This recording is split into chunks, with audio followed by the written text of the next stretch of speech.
welcome to Inside the Pressure Cooker, where cooks and chefs share their stories of life inside the kitchen. I think everybody that's in this industry kind of understands that chefs are competitive, but they're not necessarily competitive with other chefs all the time so much as they are themselves. Like just the thrill of learning new stuff, of testing yourself, like constantly pushing your boundaries into, you know, techniques that you don't know, ingredients that you've never been shown. I think that's the most exciting part of doing this at all. And that's Chef Morris talking about his inspiration and what keeps him going and driven on a daily basis. Just that constant, we'll call it curiosity, right? The curiosity to learn, the curiosity to grow, the curiosity to push yourself to see how far you can go. It's in all of us. But where's yours at, right? How far can you push yourself? How far will you allow to push yourself? Chef Morris, how are you today, sir? Doing well, chef. How are you? Oh man, living the life. Definitely. Well, I really appreciate you jumping on with this. I know time is pretty precious. Free time is pretty damn precious, right? Happy to Um, do it. oh, good. So, kind of give us a little bit about you. I mean, who are you? Who's Josh Morris? Uh, well, I'm a husband, father of 4 children, and been a cook for 20 years now. And keep on making moves, trying to be the best chef I can be. That's pretty much I care about my family and cooking and music, and those are like the only three things that I like. So, Right on. So, I mean, how do you find the time? How do you find the time to balance work and home? Husband and 4 kids. I mean, I get it. I've been there. I've had my own struggles as both a husband and a father. I've only got 2 kids, so I can't imagine. But I mean, you've got any tricks or anything that has worked for you, or maybe something that hasn't worked for you? well, my wife is also in the restaurant industry, so that's how we met. 20 years ago. We've been married for 10, but it does get rough because there's days at a time where I just straight up don't see my family. I leave for work before they get up to go to school. I get home from work after they've already gone to bed. And you really just got to take the time that you do have and make it the best that you possibly can. You know, I grew up with my parents working a lot, so I was alone a lot. And I don't know, I learned how to be good at being alone, I guess, in some kind of way. Like, I honestly prefer it. But I didn't really want that for my kids as much as I was alone. Sure. They have their grandmas that take them, they have their sisters that take care of them. And me and my wife kind of work opposite schedules. So there's always someone home with them. Right. But But there are sacrifices you have to make in this business. That's just a part of it. well, and we know that, but how do your kids handle those sacrifices? I mean, they're making sacrifices and they don't necessarily know it. I mean, so what are some of those challenges you've had to face with them on that, or helping them Um, understand? um, I think, I'm pretty frank with my kids. Like, I have pretty frank, honest conversations with them. I don't lie. I don't beat around the bush. So I tell them, like, this isn't just daddy's job. Like, this is daddy's career, his life. This is his passion. This is what he wants to do. And there are going to be some days that I don't see you, but the days that we do see each other are going to be the best days. We go to the park, we get donuts, we get pizza and watch movies, whatever it is that they want to do that day, I'm all about Donuts make everything better, don't they? it. And, they get it that sometimes daddy just worked, 3 back-to-back 18-hour days, so he's going to be a little tired. Like, my kids are very understanding for the most part.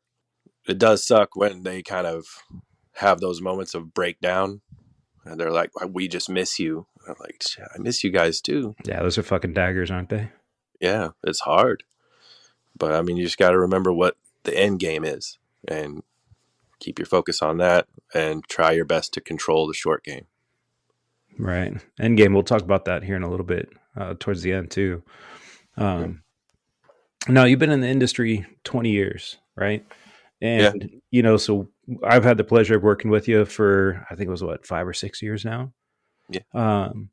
And so I know a little bit about your background. I mean, you've gone from, you started in the industry, dishwasher to cook, into a management role, back into a cook role, back into a management role, back into a cook role. So you've kind of been all over that a little bit, which isn't a bad thing, right? You mentioned it, and I've always said this as well. Sometimes you got to take a step back to take a step up, right? Yeah. And but what is something that you've learned during that time of, like, when you take that step back to just cook, that is something that you've learned? And because every time you get into a management role, there's more that you're going to learn, more about the business and operations. So what is some of that stuff that as cooks always take for granted, where you're just like, man, if you only fucking knew? In a manager role or sous chef, whatever the case may be, there's you have to be so much more than just one thing. I think that's the part that some cooks just don't really understand, is that you get to cook, you get to do one function. When you're in a manager role, you have to be a cook, a best friend, a boss, a counselor, Excel spreadsheet professional. You have to do a dozen different things, and you have to do it every minute of every day that you're there. There's so much more to balance. When you're a cook, there's, especially for somebody that's gone from a manager role back into being a line cook, it's kind of a punch to the ego. Like, that you're meant to do better things than this, but damn it, it is liberating. It is so much fun to get back on that line. And I think that, all great chefs kind of want to just be line cooks at some point, and all good line cooks want to become chefs. So it's been hectic, but also fun to kind of play this back and forth role. But I know that it's getting me to where I'm going. This shit is chess. It ain't checkers. Yeah, absolutely. No, and I know there's been plenty of times when, in that leadership role, that chef position, like, I almost enjoyed just jumping back onto the line, just get my shit kicked in for a little bit, just to be like, this is why I did this. Why, I don't know, but right now I don't have to worry about any of those costs or spreadsheets or all that other managerial crap that's associated with, like you said, juggling it. But I know myself at heart, I've always considered myself a cook, right? Yeah. I've had the luxury of being a chef in many positions and growing a lot of things, but like in my heart, my soul, I'm just a cook. Yeah. I definitely feel that too. Yeah. I think just about anyone worth their salt in the kitchen probably feels that way as well. So, there's plenty of those kids that come out of school that are just like, I am a chef. And you're like, yeah, you ain't shit, man. Yeah, you can't even figure out how to use a deli slicer. Yeah, go sit over there. Yeah. So with that, like, okay, someone walks into your kitchen, right? Their first day. whether you're the chef or just a cook, like, what is some of that advice that you would have for someone, um, as they walk in? And I mean, just as green as they can be behind the ears. Um, Best advice I could give somebody, whether I'm on the line with them or managing them, is find the person that has the best habits of cooking, of cleaning, of staying organized, of just being on top of your shit. Follow that person, learn to do what they do. And then after you've learned what they do, learn to do it better than them. That's pretty solid. These kids that come in today that are just like you said, green as can be, never had a cook job before. The quickest thing, or not the quickest thing, the best thing that they need to learn very quickly is etiquette. Like there are certain things that you just don't do in a kitchen. You don't pick up somebody else's knife and just start using it. You don't do that. You get your station set up first before you start worrying about what anybody else is doing. It's just learning those little steps. Oh, I always loved that new guy that came in and always had an opinion on how everybody else is doing their shit. Yeah. And but yet he couldn't lock down his own. Yeah. But he had opinions for everybody else. He didn't last. That would be the best advice I could give any new cook. All right. Pick up on the language, pick up on the etiquette, some damn social cues. Yeah. No, I mean, there's a lot said to cooking in the line.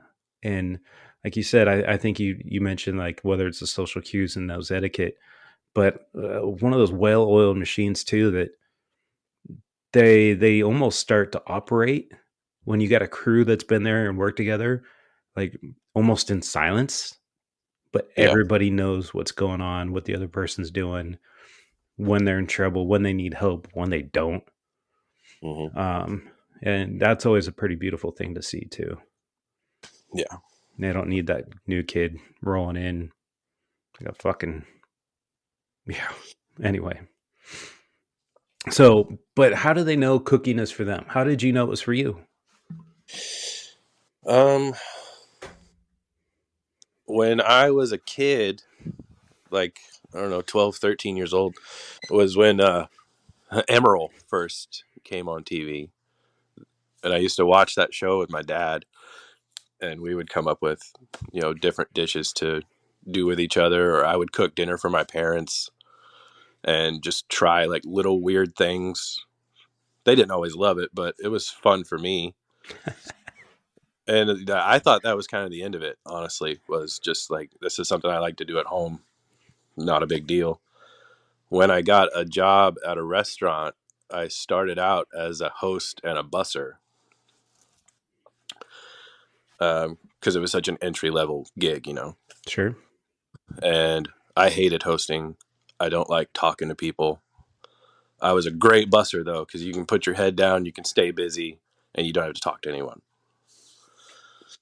And about 8 months in, the kitchen manager came to us and he was like, "Hey, if you guys have any friends that want to be cooks, please send them our way." And I was like, "I'll do it."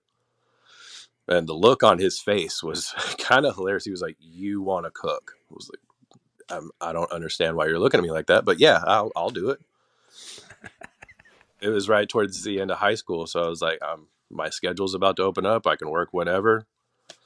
Um, it's more money than busing, so that sounds good to me. He was like, "All right, I'll give you a shot, but you're starting in dish." Okay. So I worked as a dishwasher at night for, I don't know, 2, 3 months before I started like scooting around there and watching the fry cooks and the flat top and seeing how things were done. Ask questions, be like, "How can I help? What prep do you need?" And eventually just kind of folded myself into being dishwasher slash fry cook. Eventually they moved me to the line.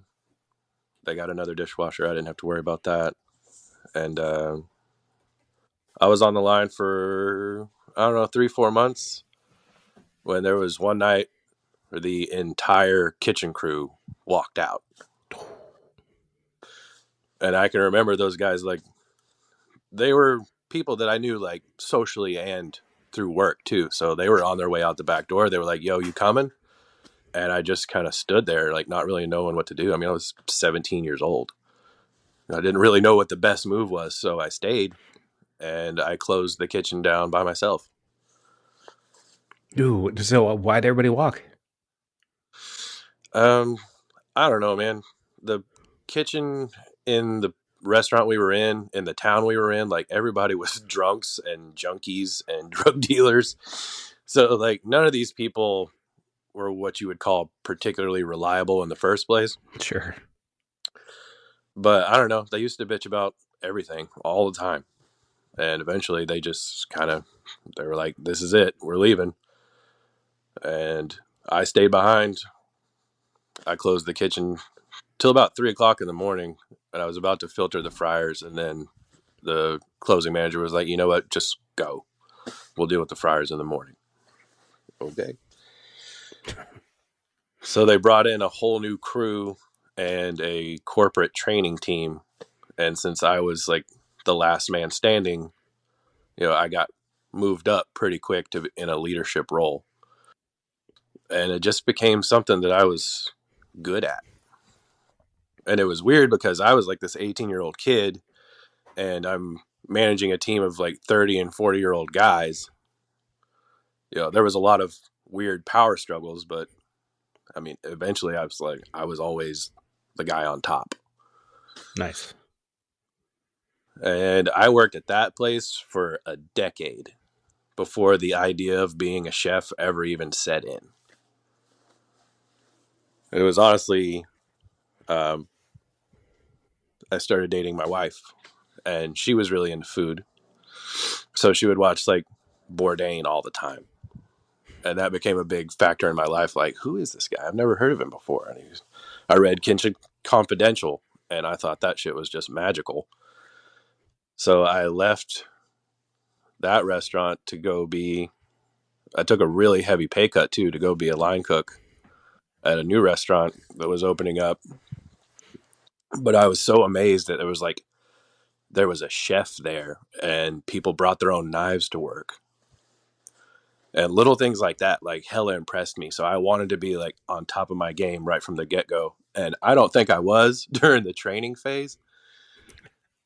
But once I got into like the ebb and flow of everything, my talent as a cook really started to shine through.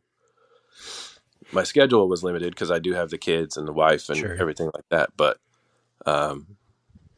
eventually they saw something in me that they were like, this kid's got something to offer. So they put me in the manager program, got bumped up to sous chef after about 3 years. And I guess I was a sous chef for about a year and a half before I got promoted to executive. I was executive there for 2 years. All right. And then from there, I went to a different restaurant in Dallas and became a sous chef there. Sure. I remember and I'm still at that gig, but I picked up a different part-time gig at night working the line because it's with a really talented chef that I really want to work for. Yeah, and that's more of a pop-up kind of thing, isn't it? Yeah, Like a it temporary? is.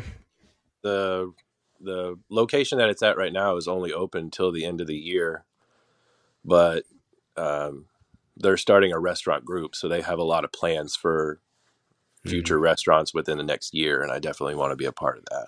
Nice. Okay. No, there's a lot of parts in there that you hit on that I think a lot of people, do not understand, but they should. And the first one, the concept of loyalty, right? I mean, Yeah. you show up on time, you be there, no excuses, ready to go, thick and thin. No, you cut through all the drama and all the bullshit that everybody just bickers about because you're on the line, you're getting tired. I mean, bitching is almost part of it, right? Yeah. And That doesn't mean you're all going to walk out, but being loyal enough to also understand that, hey, that your role, and if you want to be able to grow, your loyalty is not to your friends, but it's to that restaurant. Um, Yeah. and then that other part is you said, how can I help? Man, I wish more people could say that. The amount of times too that more lately, towards the end of my career, where I didn't hear how can I help. What I heard was, well, pay me to do it and I'll do it. And it was like, okay, you're fired. I think that's part of the etiquette is a Yeah. lot of these kids stepping in is they don't understand that whole in the trenches together mentality, that it's not just you. What you do affects everybody on that line. Yes. So I think they really need to get their head in the game and be like, okay, I'm done with this. What can I do to help the guy standing next to me? Yeah. And it's always amazing when you have someone that is in the kitchen and they don't quite understand that because, they're there. It's kind of a job. It's the only thing they know. And then like that one day when you see it all finally click for them, Yeah. you can actually see it. And all of a sudden it's just, they become part of the team, and it changes everything. But the other part is just the question, like, how can I help? What can I do? That's like saying, hey man, I want to learn. Teach me. Yeah. That's Yeah. what you're saying. I want to grow. Like, hey, help me make me better. Like, what do I need to do? Because if you just show up every day doing the same damn thing, you're doing your same me's and all your same prep and running the same service. Like, yeah, you're gonna master that menu, but that's it, Yeah. right? How are you supposed to grow? And nobody's gonna come to you and say, "Hey, you want to do this?" Oh, they kind of will, but you have to prove to them first that you want to, Yeah. right? As opposed to just sitting there waiting for opportunities and then bitching that nothing ever happens about it. Yeah. So, line. Let's talk about the line real quick too. One tool, one item that you have to have on the line. Well, I mean, what is the first thing out of your knife kit outside of a knife, right? What would that be? Um, it is the knife. It's always the knife. Um, I make sure I have my spoons, my towels, my sani bucket, and some water. Cutting board, and I'm good. All right. What kind of knife do you use? I switch back and forth between a Dalstrong Phantom series and a Shun. I don't remember what model the Shun is, but I just sharpened it, so it's a beast. There you go. You sharpen your own knives. Yeah, I'm still kind of learning how to do it efficiently because it takes a real long damn time for me to do it. But No, uh, I'm trying to see. I saw an infographic out there somewhere. It was talking about chefs and sharpening knives, and it was like almost like 30% of cooks and chefs don't even sharpen their knives. And I was just like, holy shit. Um, and like the other part that everybody has to understand too, that most people are going to listen to this, like they understand that a honing steel is that it's a hone. It's to help maintain the edge. It's not going to put an edge on the knife. yes, So, I had to yell at a person recently because he stood on the line and honed his knife for, I'm not exaggerating, 10 minutes. Just standing there doing it over and over again. Usually I like that sound, but for 10 minutes straight, I was like, Jesus Christ, kid.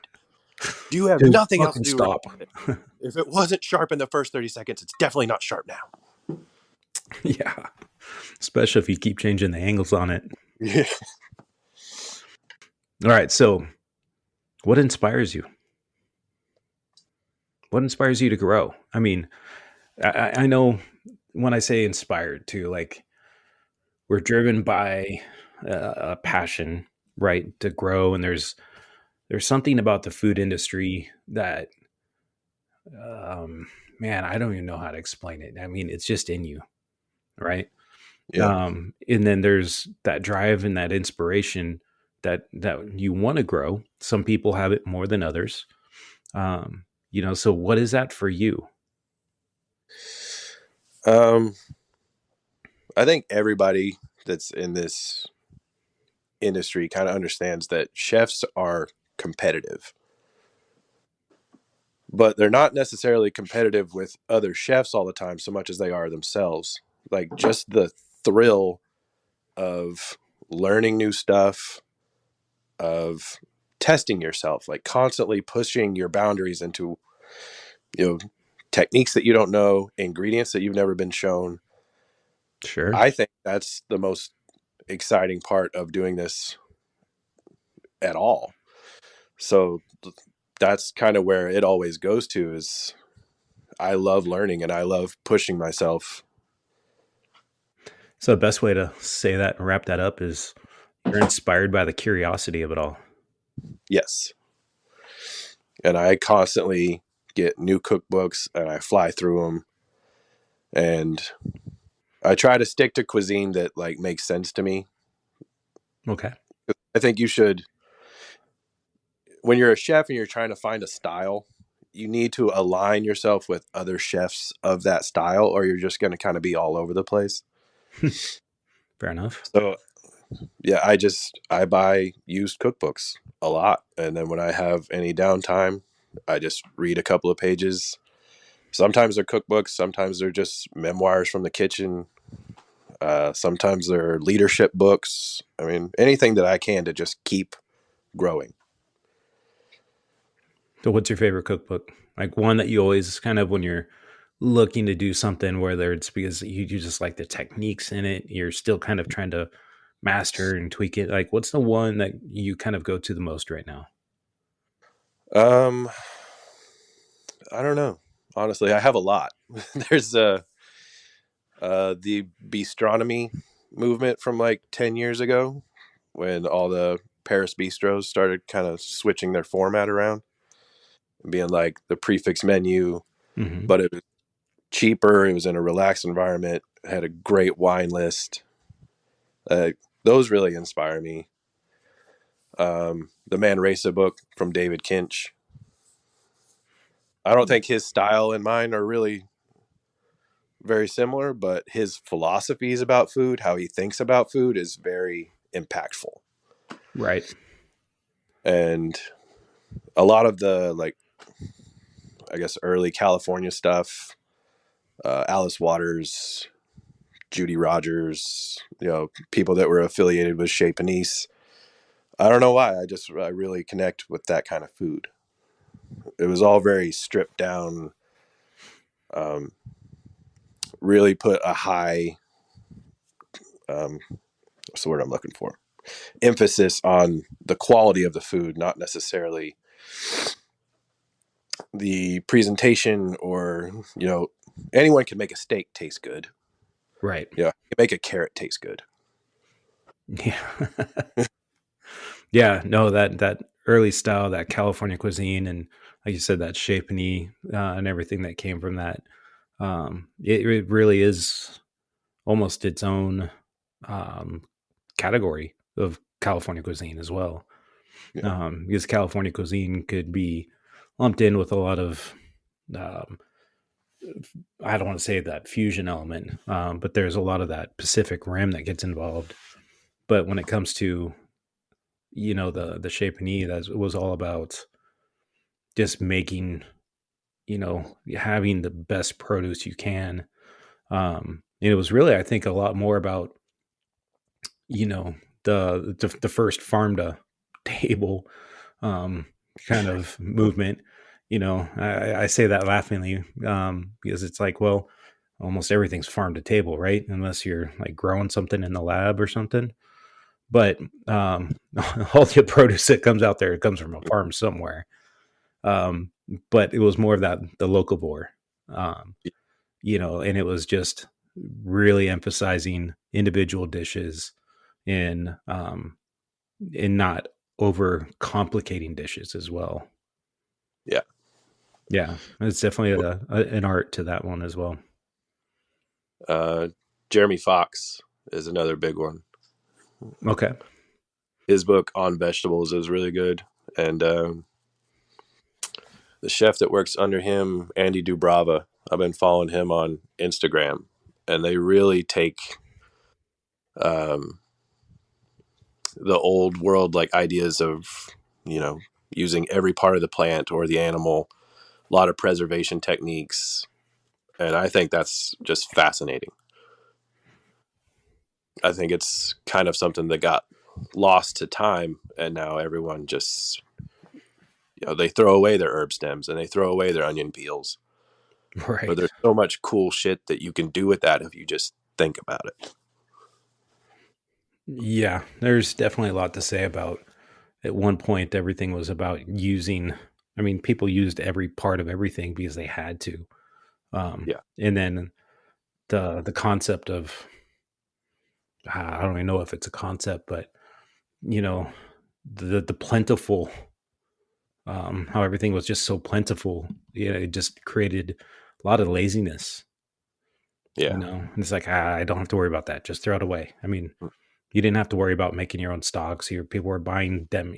They're buying everything, whether it was the demis or their stocks. And but even then, it was they're loaded with salt and shit. There's nothing to the shift that no one speaks of. I don't know if you want to touch on anyone, but there's at least one. And if someone says that there isn't a shift that nobody talks about, then they're living in a fucking hole. They didn't realize how fucking bad things went.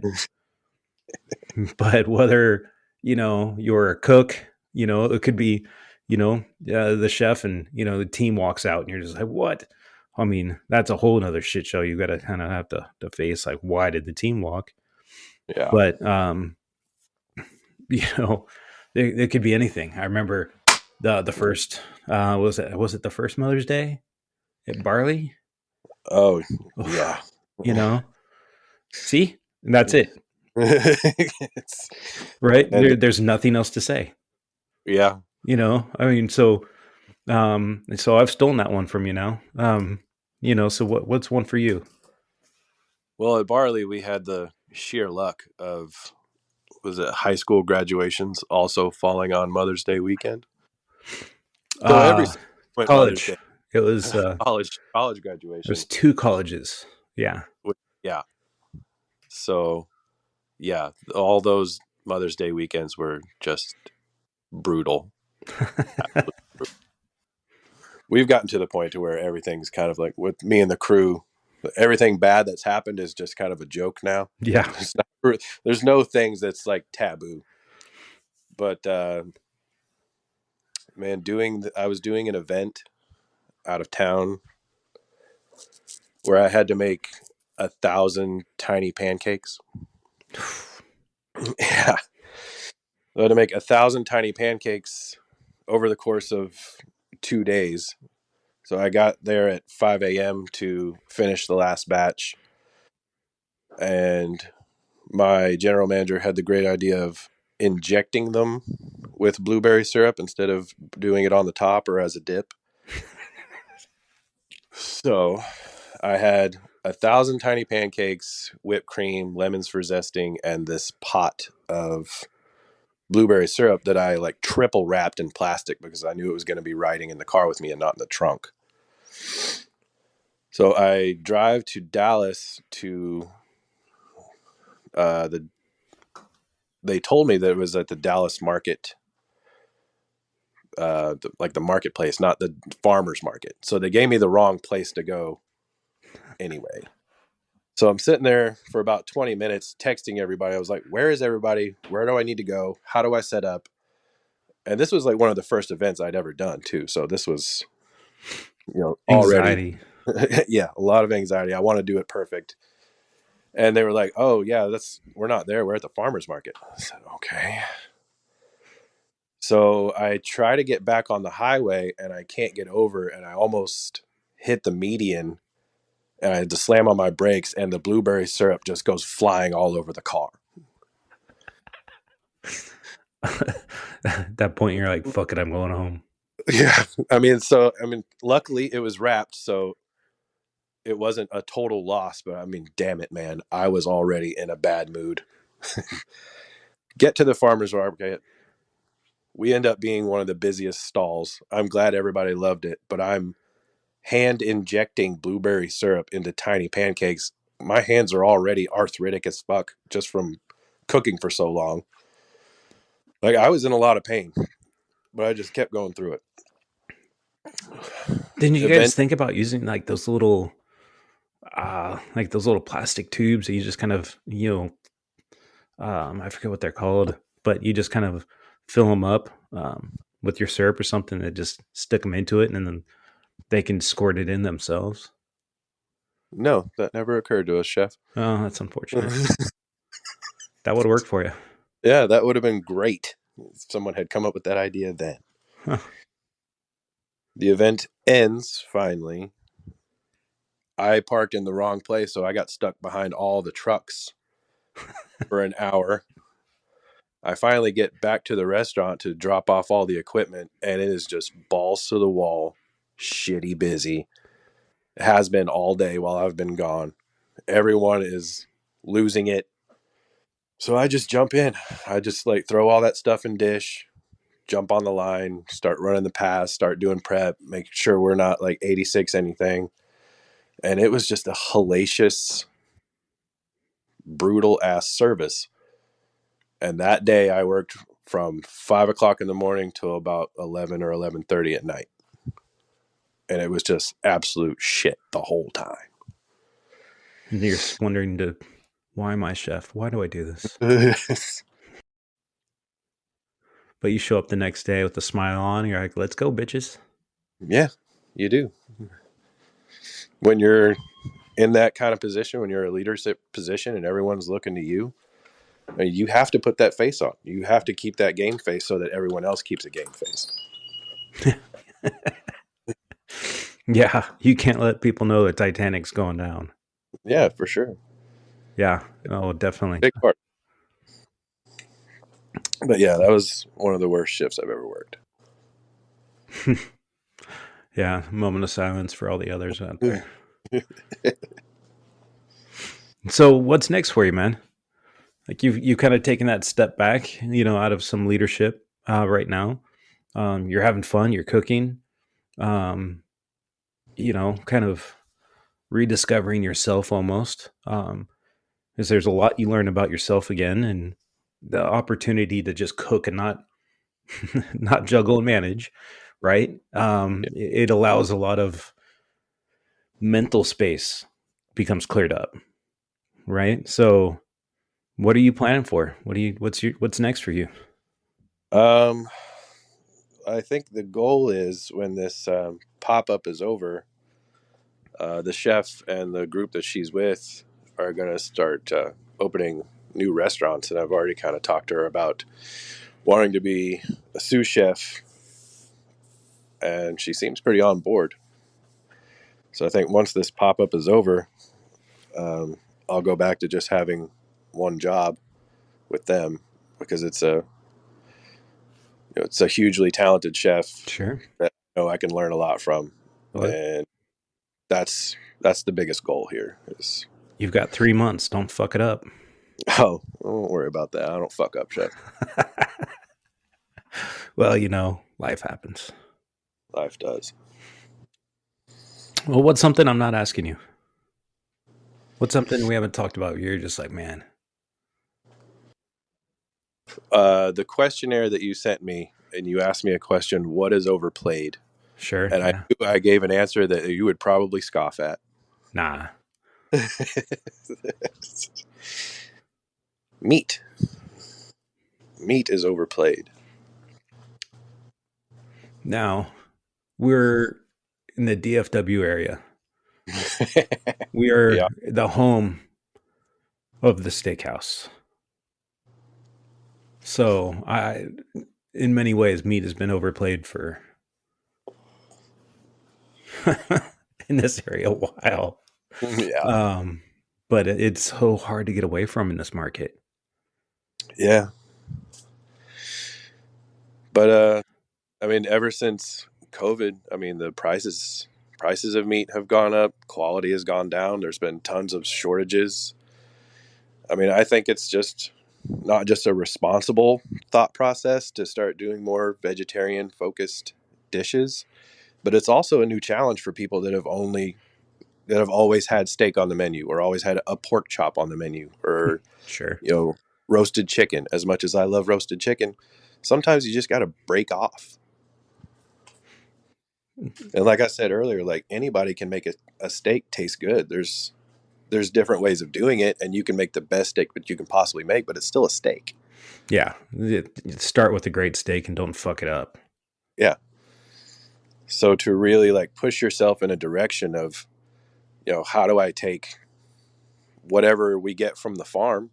If you're a farm to table place, like they just dropped off, 30 pounds of fennel.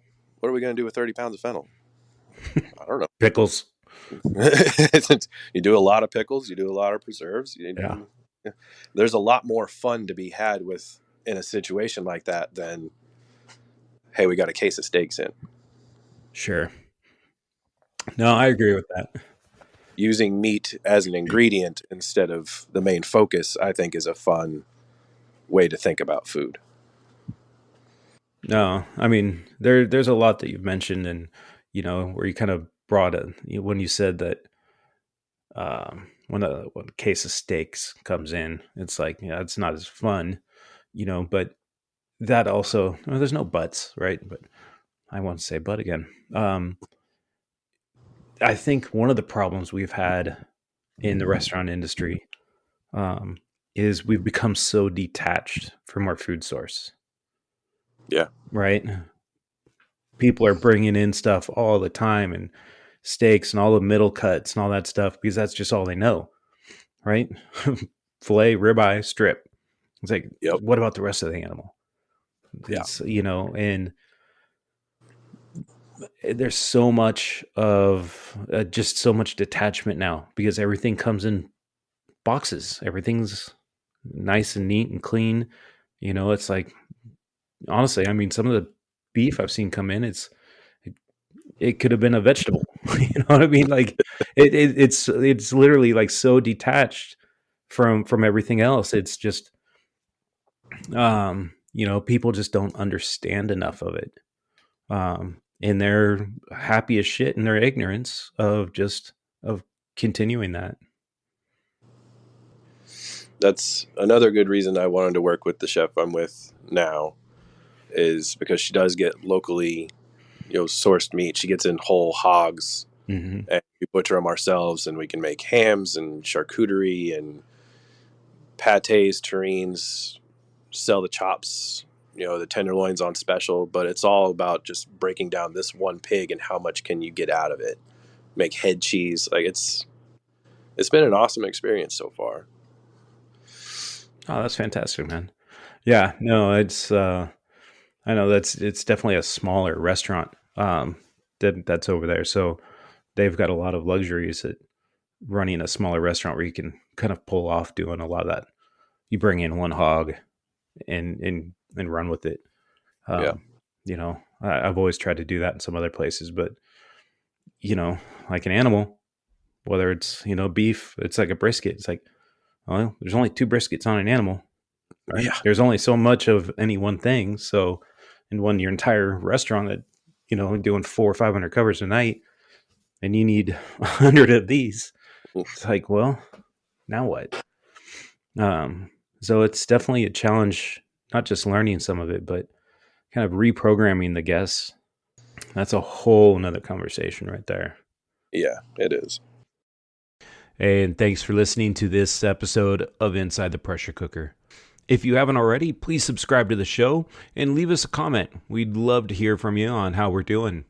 And lastly, if you'd like to be on the show, go to InsideThePressureCooker.com and fill out the form. It'll tell me a little bit about you, some of your story, and how it applies to the show. We'd love to hear from you and love to have you on the show.